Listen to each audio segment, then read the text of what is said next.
parties. And oh, so it has to be that the people are involved, and you are the people, and we need more people involved. One of the problems of our division in our politics these days is because there's just small groups of people voting in the primaries. If everybody voted, I think we'd have a lot more cooperation and cohesion in our nation. But another problem that we're facing that this newest effort of Jody's is focused on is the disinformation that we are being bombarded with on a regular basis.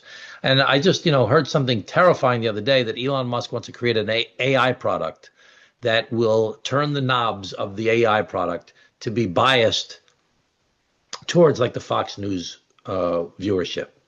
So think about, and then it'll be something that will happen on the left and other, that have, it's not like, the Encyclopedia Britannica, or it's not like, it's not like watching the news when I was younger. It's the idea of like going to this place. It's just going to confirm your biases that exist already and jazz you up even further with information to back up your bias. And it's really very dangerous. And this is an effort to try and address that by trying to address some of the disinformation and the misinformation that's out there and to hold people accountable to actually tell the truth of such a basic idea. You think of America, founded on some basic concepts that include thou shalt not lie. So, not everybody believes that anymore. And that's one of the most basic parts of society. I remember when my kids, when they were young, and talking about why lying is so bad. Because the society and trust and relationships are all based upon that, at least the person you're talking to, even if you disagree with them, is telling you the truth. And you can know how to respond to that because it's a truthful thing. And what the president is the master at, not only disinformation, but he is distracting us with his disinformation. He gets some shiny new thing that gets everybody enraged, even mad at him. But he's willing to do that because he wants to distract from the messages that are not working for him. And so, the big, beautiful bill, the big, ugly bill, is a perfect example of that. That's a loser politically. In 2017, the Republican tax bill was a loser. That's why we won in 2018. And they didn't really even campaign on it.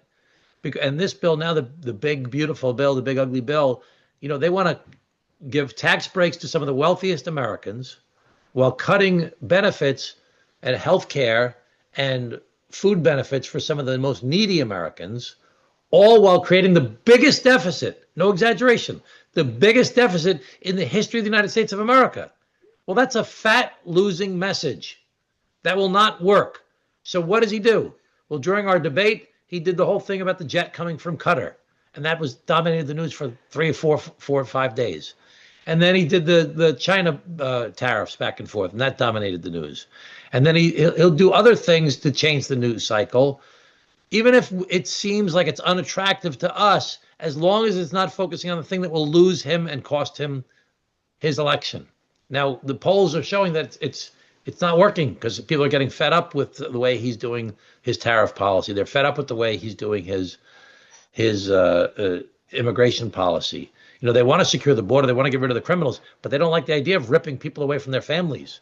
They don't like the idea of ICE agents wearing masks and going into communities and like they did in Port Washington and taking away a guy who's, people in the community know very, very well. And may not have the proper documentation, but, he's a central part of the fabric of the community. And so I did a press conference today about TPS recipients, people from Honduras. They've been here for 25 years, over 25 years, legally. They've been living here, paying taxes, raising their families. Their kids were born here. They're American citizens. 25 years. I got one guy, he's got a business. He's got 2 businesses, a food business with 20 employees. Another guy with a restaurant business, 10 employees. Honduran, here legally, 25 years. On September 8th, they lose their temporary protective status. So they're going to be deported to a country that they don't know and that has terrible violence and corruption. It's crazy. It's not what people voted for. So you'll see that on my social media feed or on the news if you watch the news tonight. So, but we got to do a lot more. And what you're doing is so important. I'll just say one quick thing. The best example of the Trump's disinformation and the way he distracts people. His main campaign issue this past election was immigration. and the border. And people, you see these images on Fox News every night, people streaming over the border. And everybody, Democrats, Latinos included, everybody's upset by this, seeing this chaos of people crossing the border. And he knows it's a winning issue for him. So in the Senate, they negotiated a bipartisan deal to secure the border. Chris Murphy and James Langford from Oklahoma. They negotiated a bipartisan deal. We have a plan, bipartisan, to secure the border. Trump calls up his friends and he says, don't do that deal. That will give a win to Biden, and I want to campaign on this issue. Don't do that deal. And the Republicans all backed off. So when the debates came, they said, Mr. President, you have made immigration a central part of your campaign, and there is a deal in the Senate, a bipartisan deal to secure the border. Why are you trying to stop the bipartisan deal from happening in the Senate? And does everybody remember his answer? They're eating the cats. Oh. They're eating the dogs. They're eating the pets. And that dominated the news for 6 weeks. And it's, he's so stupid. What a jerk. He's eating the pet. We had the funny memes of the dog talking to the cat and it's being scared. But that nobody talked about the fact that he killed the bipartisan deal to secure the border, because that was a loser for him. And we jumped onto this fantastic, farcical thing that he was saying, and that dominated the news cycle. So we have got to, and it was disinformation, misinformation. So we have to figure out how we do this in an effective way and keep people's eyes on the prize. And in this instance, the president, like any pickpocket, one pickpocket bumps into you and the other guy picks your pocket. While everybody's yelling and screaming about what it may, the jet or the deal with China or the bombing in Iran or whatever, everybody's yelling and excited. And the new thing, they are giving tax breaks to the wealthiest Americans, hurting some of the most vulnerable people in our country, dismantling some of the social safety net we've always had in our nation, violating some of our basic American fundamental principles, and they're blowing the biggest deficit in the history of the country. That's what we got to be talking about. That's not what people want. So we have to be careful. We certainly have to hold people accountable and go after the disinformation, but we have to remember what the people are talking about. Let me say one other thing. If you poll the American people and you say, what are the issues you care about? They say the economy / affordability, the economy, 2, immigration, 3, taxes, 4, crime, 5, healthcare. That's what the American people are focused on. If you ask those same people, what do you think the Democrats' agenda is? They say reproductive choice, LGBT protections, healthcare, which is crossover with one of the 5 issues, preserving democracy, and climate change. Now, all 5 of these issues are very important issues, and I have a good record on every one of them. I have 100% rating from Planned Parenthood, 100% rating from the Human Rights Campaign, and on and on. I got a great record on those. But that's not what we should be emphasizing. What we should be emphasizing, what the people are saying they're concerned about. They're concerned about the economy and affordability. They're concerned about immigration. They're concerned about taxes, crime, and healthcare. So if you want to work on these issues, you better win elections so you can work on them. And the way to win is to talk about what the people want to talk about and give solutions as to how to make people's lives better. So you're all very important. I'm very grateful to all of you for what you're doing. It's one thing to go to a cocktail party and get upset and wring your hands and have anxiety and frustration about the awful things that are going on in our country. It's another thing to do the work, to inform people, to educate people, to try and persuade and cajole people and get people out to vote so we can win elections. And this year's elections locally are really important. The county executive race, the town supervisor races it's hard to get people to vote in those elections. It's hard enough to get people to vote for president or governor or Congress or this or that. Getting people to vote for county legislature and town council and county executive, that's hard. But it's so important. And we have a great opportunity this year because it's clear as day that Blakeman is 100% in bed with Trump. And what's happened historically over the past, I don't know how many years, 30 years in Nassau County, or I'll go back to when I was county executive. When I first won and became the first Democrat with the Democratic legislature since 1917, first Democrat since 1960s, but first with the county legislature that was also Democratic since the 1917, It was the year after George Bush won. He won in 2000, a Republican. I won in 2001, Democratic. When I won again in 2005, it was after George Bush won, a Republican, and I won in county executive as a Democrat. When I lost in 2009, Barack Obama won in 2008. I lost in 2009. When Laura Curran won, it was the year after Donald Trump, a Republican, was elected. She won in 2017, Democratic. When she lost 4 years later, it was after Joe Biden won, a Democrat, and she lost as a Democrat. And we have an opportunity that Trump was just elected, that the Republican enthusiasm is at a low and the Democratic enthusiasm is at a high. So we have an opportunity based upon, since 2001, to win the county executive race and also help win the supervisor races and the town council and county legislative races, because we have the energy and they don't. So they've got money, they've got troops, but we have a lot of energy, and we can win these races because of people like yourselves. Okay, so I'm not supposed to talk any longer. I see my time is up. So I just want to say thank you to everybody. I'm very grateful, and keep on going and keep on fighting. And watch for my press conference I did today. Great. Thank you so much for being here with us.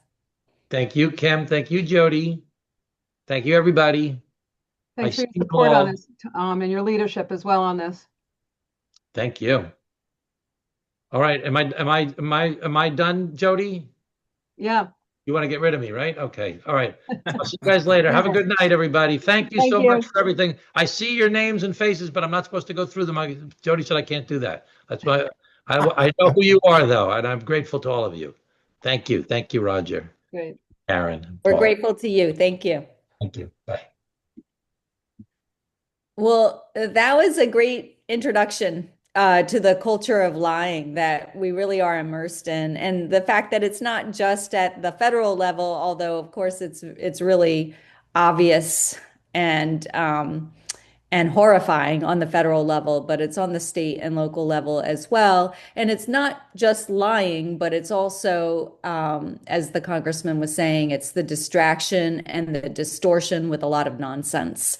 So that's what we're going up against. And that's what, gaslighting, I see someone wrote, that's really what it is. And that's what it's all about. And that's where the Deceived Nation project came from. We all know the phrase, if you build it, they will come.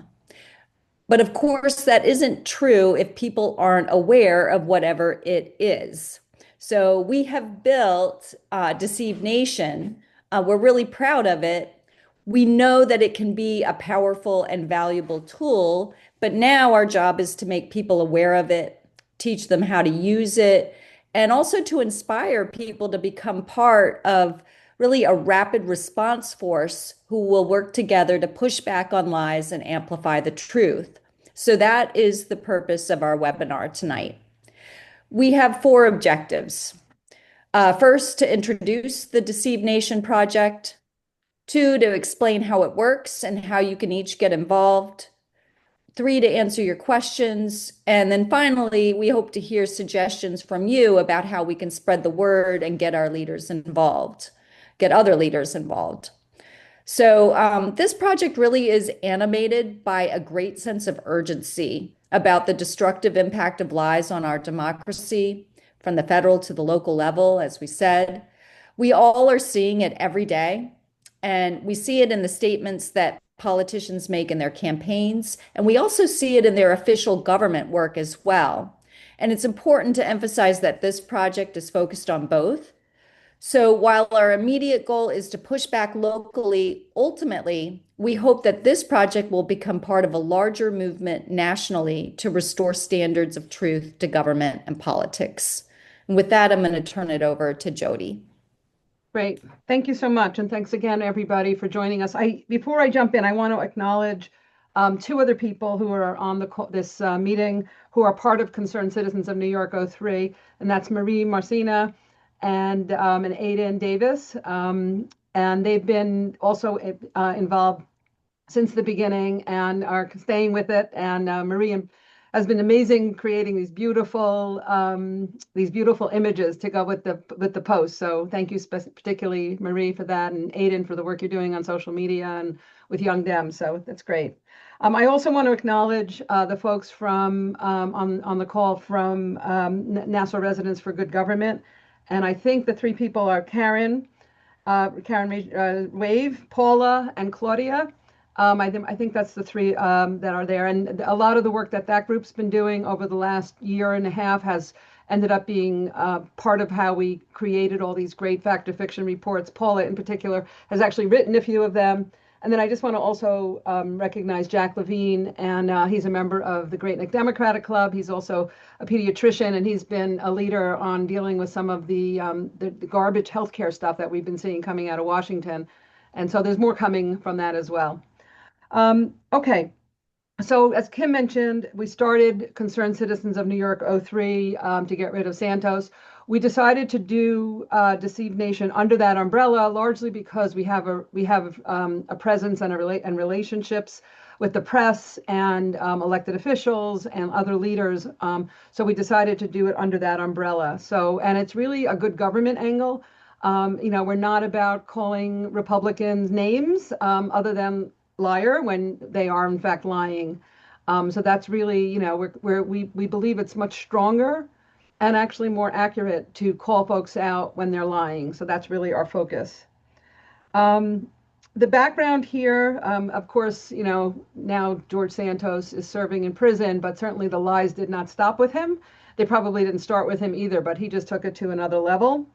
But what's happening is that many people don't recognize that we are in the middle of an information revolution. We've been in it for a while, and it's not clear how long it will be.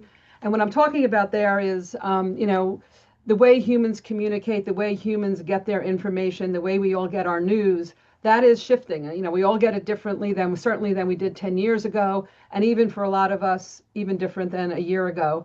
And the impacts of that are that people can get away with lying in a way that they used to not be able to get away with.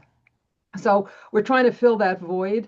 I will say that the information revolution that we're in the middle of is not dissimilar to what humans went through when radio was invented and TV was invented. It just changed everything. And so we're now doing that with social media and iPhones and live streams and videos, and now coming even fast and furious at us is AI. So they're sort of recognizing big picture that Deceive Nation is jumping in to try and deal with the fact that the battlefield has shifted. In terms of the creation of Deceive Nation, I always say that you get 5 Democrats in a room and nobody agrees on anything, and particularly when it comes to emerging issues. But what we can all agree on is that there's a need to push back on the lies, that especially from the Republicans. And so when we realized that that was the lane that we needed to be in, that was sort of what made it all come together. The other thing to keep in mind is that Trump now has over $1 billion that he is going to be spending over the next 2 years, a year and a half, between this election and then the 2026 elections. And so what we all live through and are continuing to live through on the lies is going to get worse because now they're going to have all this new money that is going to fuel more lies. And, you say a lie over and over and over again, people start to believe it. And so Deceive Nation is all about pushing back on that. And as Tom Suozzi said, we do have the people power. And so it's great to see so many of you leaders are here. A lot of folks here are leaders of other organizations, of clubs. And so that's really the vision, is connecting all of us across electronically. Just imagine what would happen if we all push back in a quick time frame when there's a new lie that comes out, or even an old lie said again. If we all spoke to, put it on our website and we put it on our social media and we shared it with the people in our orbit, some of the beautiful things that Marie has created, the images that Marie has created. And then, we could actually have an impact on the algorithm that governs, what people say. So that's kind of the thinking behind it. Big picture here, the thinking was when we started down this road, which was really the day after or 2 days after Election Day, was we would test it out in the elections coming up in November. And the goal here is obviously to have an impact. We want to not just beat Bruce Blakeman, we want to shellac him and send a message to Washington that, you know, this is not a good, lying is not a good game plan. But also, you know, we'd like to tweak it, assuming it works. You know, we all jump in, and this thing helps to actually, you know, change people's minds and what people are thinking. You know, it could really be a great tool for the midterm elections as well. Long Island's really important on the midterm elections. We want to keep, obviously, Tom Suozzi and Laura Gillen, and we want to flip, hopefully, at least one seat in Suffolk, La Lotus seat. I don't know, Garbarino might be a little tougher. The other thing is we have been contacted by other organizations around the country. There's a seniors group who reached out to us. We're thinking maybe we'll create like a section on the website, you know, for senior issues. We've heard from some folks in the Virginia governor's race. They were interested in maybe using this. But essentially, this is a tool that's been created. And so the question is, you know, how far can we take it? We can't take it far unless everybody on this call signs up, shares it, and then shares it with other people. So with that, I'm going to jump in now to Kim. You wanted to say a few words here about the 2026 elections in the state, right? Yeah, I'll keep this short. I just want to emphasize that, as you know, I talked about the short-term goals. You know, our objectives for this webinar tonight are to get you all involved in pushing back on lies and amplifying the truth. And we hope to have a real impact in the November elections and pushing back on Bruce Blakeman, who we all know is a Trump toady, and he's one of, you know, the worst offenders in terms of liars. In fact, how many people received a mailer, taxpayer-funded mailer from him today, which contained a lot of lies and garbage about offshore wind? Did anybody else receive that? If you didn't receive it yet, I imagine you'll receive it in the next day or so, and it's a real doozy. But I want to make sure that it's understood that the beauty of this tool is that it can be used with those races that everybody's paying a lot of attention to, whether it's the county executive race or federal races, but also can be used on those races that don't get enough press coverage and don't get enough attention. And the state level races in our area are a great example of that. In the last election, we lost the 16th Assembly seat, which had been in Democratic hands for 50 years, to Daniel Norber, who really is sort of a pale version of George Santos in many ways, because he did lie to get elected. It, you know, turns out that he lived in Queens and voted in Queens only a year before he was elected here in Nassau County. And his campaign mailers made claims that Gina Salitti had voted for things that she voted no on. And that she had voted yes on things that she hadn't even been in the assembly when they were voted on. So we're talking about really clear lies. And Jack Martins, who I ran against as well, is someone who really specializes in the dirty politics of distortion and fear-mongering and disinformation. So the beauty of this tool is that it can be brought to bear on these races that the press is essentially ignoring. And maybe in addition to amplifying through social media, we can also get the press to pay some attention. And with that, I'm going to turn it over. I'm just going to do a quick intro to Jeff right now. Okay, great. Which is a great segue into this, because hopefully you're all feeling inspired. You heard Tom Suozzi say how important it is that we all push back on the lies. And so with that, I'm going to turn this over to Jeff Blye. Jeff, together with Sabina Margolis from our club, a Great Neck Democratic Club, stepped up. The value is like really almost invaluable, but it's probably over $100,000, the value that we have gotten from Jeff and Sabina and so many of you in making this happen. Really, it's been doing this all as volunteer, grassroots volunteer. It doesn't get any stronger grassroots. So with that, Jeff, you want to walk us through the Deceive Nation website? Just real quick, the Deceive Nation website anchors the larger effort. So I want you to keep that in mind. So Jeff. Great, Jody and Kim, thanks so much. My name's Jeff Blye. Happy to be here with an intro like that. I feel the burden is really on me to sell this tool now that you guys have, you know, put all of that bling out there. So with that, let's go right to it. I'm just going to give you a brief overview on how you can use this tool to fight the lies. So I'm going to share my screen here and bring up a window of Deceive Nation. So if you haven't seen it already, please check it out. deceivenation.com, all one word. You'll see our banner. That's our logo. You'll see it pretty much on everything. So I'm just going to give you an overview. We have a slider here, but the main thing are these fact and fiction reports, and this is what I'm going to go into today.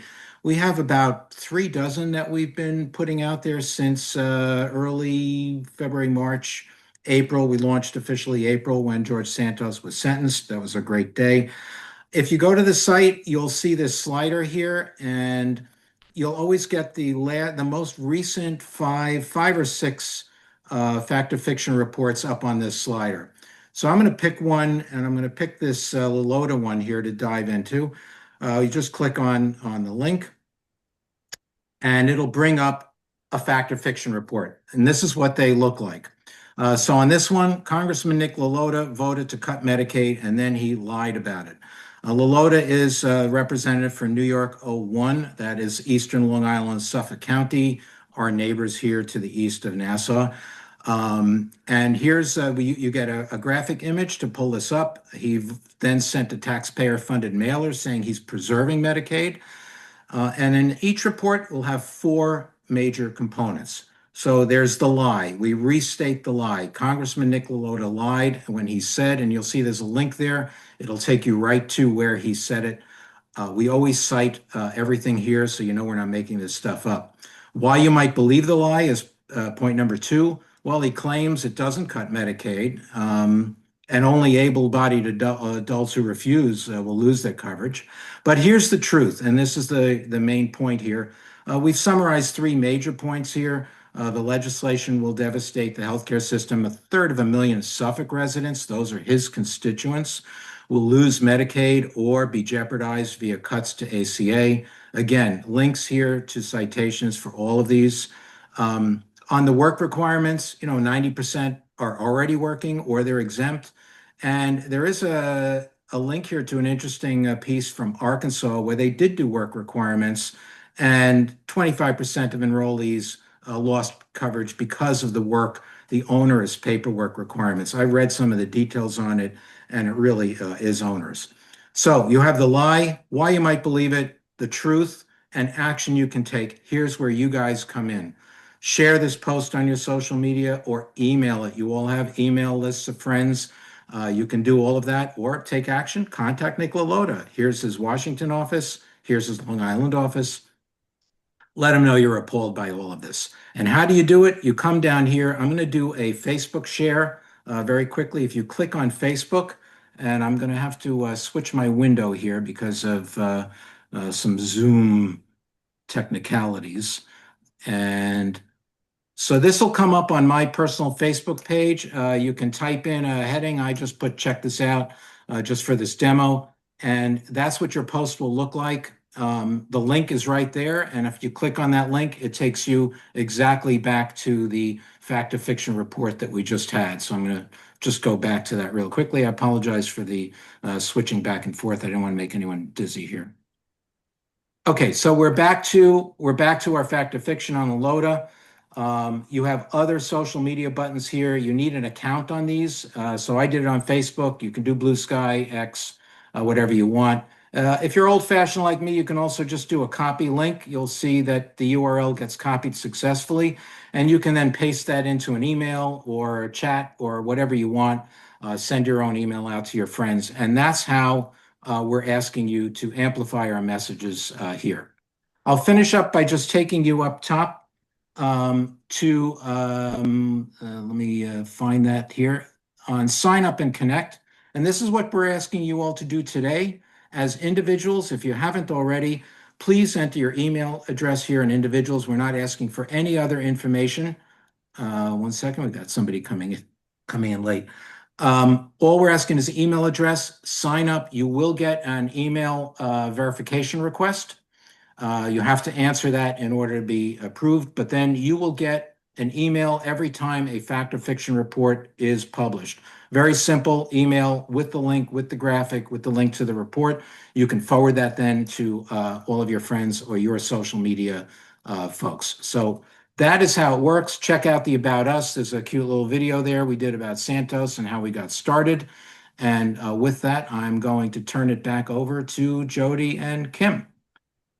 So we're going to take a few minutes to answer any questions folks have. So if you do have questions, please put them in the chat. I see one from Anne asking whether or not Tom Suozzi would be sharing, whether or not we're going to ask him to share it with his colleagues. And the answer is yes, yes, yes. So great question, Anne. We'll make sure to ask him. So I'm not sure that, so yes, we'll definitely be doing that. He also, I think, is going to be willing to help amplify some of our social media posts as well. So we need to make them very tight and something that's with a really good hook, and because he's got a huge following. So I think that'll be helpful as well. Also, it would help, we're very local right now, so asking other members of Congress to help amplify this might not work until we're more national. Certainly, if we decide to move forward with the seniors group, then that opens the door for that. So that's a possibility. What other questions do we have here? I should just add, Jody, that we've also been, very scrupulous about informing other elected officials and leaders in our network about this project the whole way through, and make sure that they know about it and are willing to amplify as well. Yeah, and I see a comment here. That's great, Kim. I also see a comment here from Karen, who's been such a leader both in the Manhasset Club and also in Nassau Residents for Good Government, suggesting that to amplify each of the Deceived Nation posts, that we all should try and friend each other and then like each other's posts, just comment and say, good idea, or, this guy is disgraceful, whatever it might be. Just, what we don't want to do is we don't want to be active and on the Republicans or the liars posts, because that just drives more people there, even if it's a troll. We really want to focus on pushing out our stuff so that to help balance what folks are hearing. So Karen, yeah, that would be a great idea. I think I have emails for everybody. Maybe we'll encourage folks to look for each other on social media. We have a question from Nadia. We stated that seniors ask for a focus. Can we also have the disability issues as they come upance? Disability is intersectional. I think that's a great idea, Nadia. The key thing we need to do is talk about the issues for the people who are disabled. The work that Jack Levine has already been doing on the Big Ugly Bill already calls out a lot of that. But if you're willing, Nadia, to work with us to create a fact or fiction report, or a few of them, the door is wide open. I will tell you, it's harder to write the 4 bullets that Jeff pointed out than it is to write 4 pages. And the first one's always the hardest. You can, both Paula and Jack will tell you that's the case. Once you do a couple of them, they become easier. But the door's open for anyone who would like to help. We also want to do some on environmental issues. I do think that you're right, Nadia, that, to the extent that we want to get more of a national focus, that the intersectional nature of the issues facing disabled Americans are really important the same way. So please, let's pursue that. Jody, if I could just go back to Deceived Nation for one more minute here, and there's something important I neglected to share. I'm going to go back to it here. So we're back on the site. You have all of these different topics, and let's say there's a particular topic you're interested in.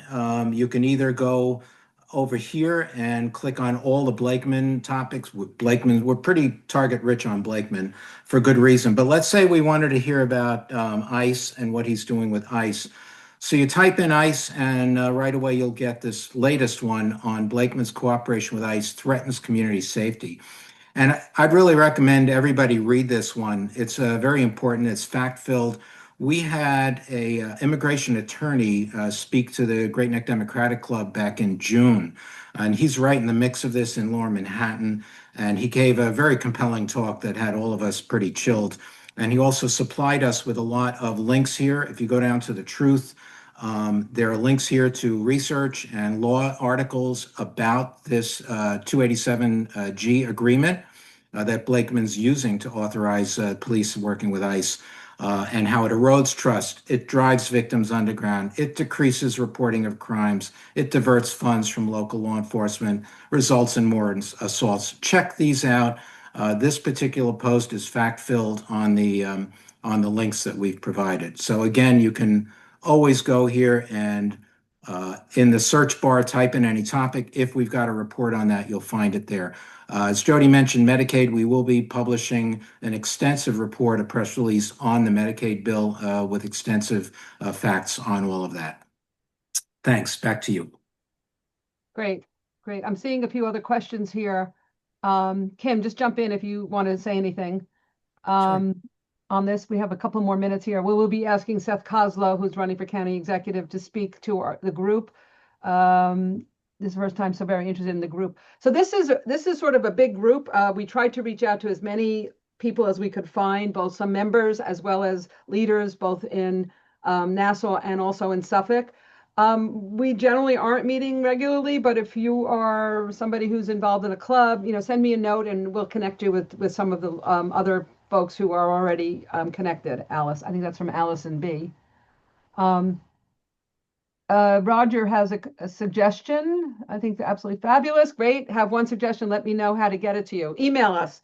You can email us at info@deceivednation.com, or you all have my email address and Kim's email address. You could send it to us as well.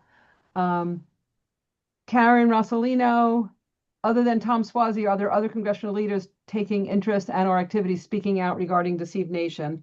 So we really haven't reached out to other members of Congress. We did share it with Laura Gillen's campaign manager, but we haven't shared it yet. It's really new still.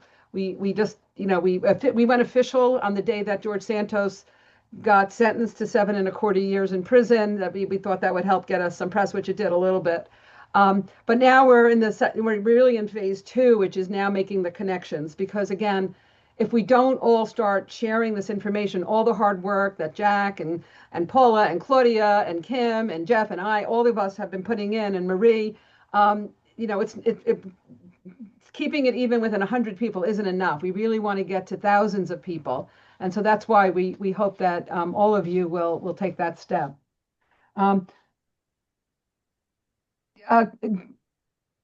Jeff, you're saying you can always reach us by email at info to see that. So our email address is in the chat. And so we're also welcoming suggestions. Jeff reminds me. So if you see something on the website that you don't think really works so well, or if you think, like, for example, that we need Instagram, which we are looking to add, we're also eventually hopefully going to add TikTok and Reddit to those connections. But if you have any other suggestions, please share it, because we're kind of making it up as we go. Kim, should we turn it to you to close us out? Yeah, sure. I see an interesting question just came in. Can we ask Newsday to write an article about Deceived Nation? It's interesting because the existence of this group is in part a critique of our local press, because it's very frustrating to see that candidates and elected officials get away with so much lying. So it would be interesting to see the way that they would cover it, wouldn't it? Jody, what are your thoughts about that? I would just say that, well, two things. One is that when you do a search on some of the stuff with Blakeman, some of our stuff is starting to show up. So that's kind of cool. So the press will probably be finding it soon. We did do a press release. We are looking at the underlying structure of Deceived Nation. We want to make sure that we build in ways that we can grow and make sure we're protected. So I think that is something, as we're sort of at a crossroads right now. And so we're going to be now looking at, we all have 3.5 years more of Trump. And so we're looking to make a big investment because I know for me and probably for many of you, it helps to sleep at night when you're feeling like you're really starting to push back, and it's actually very therapeutic also to push back. But again, how much better would it be if we can grow and amplify our voice? So yeah, okay. Yeah, I mean it's interesting. Donna just brought up the importance of even year elections to to ensuring that we get people to be participating in our democracy. And this is something that's happening finally, but Republicans want to kill it. And so that would be a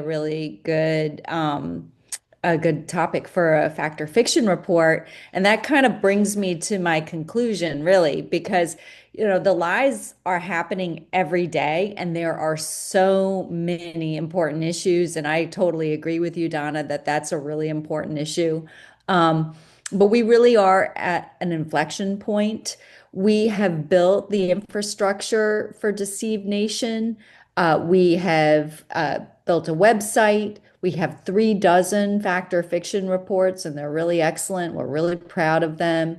And at the same time, we've also, on sort of a parallel track, many of us have been working for the past several years to build up a network of grassroots organizations, including our Democratic clubs, so that we have this, we have this network of leaders and activists who can act as amplifiers. So now is the moment where we need to put this together so it can all come to fruition and be what it could be and have the impact that it could have at this incredibly important moment in our democracy. So, that's why we're having this webinar. We really do need all of you to get involved, to sign up, to amplify the fact or fiction reports. And as Jody said, we also need people to get involved on a deeper level and actually help out as Deceive Nation volunteers in researching and writing the reports as well. I know that on pretty much a daily basis, I will come across something on either the local, state, or national level where I think that would be a great fact or fiction report. But, I simply don't have time to write as many as I would like to. So we just need as many people to get involved in this as is possible because, again, they're lying every single day about things that are really important to the future of our democracy. So we hope you'll join us. I'm just going to add one thing before we close out. I know we're a couple of minutes over already. A few other questions. Someone's asked whether or not we can do letters to the editor. Absolutely, and we can use the website. We can publish letters to the editor, even if they're not published somewhere else. We can publish them on our website, and then we can do fact or fiction reports and link to them. So it gives a second and a third and a fourth life to anything that gets written. So absolutely keep that in mind.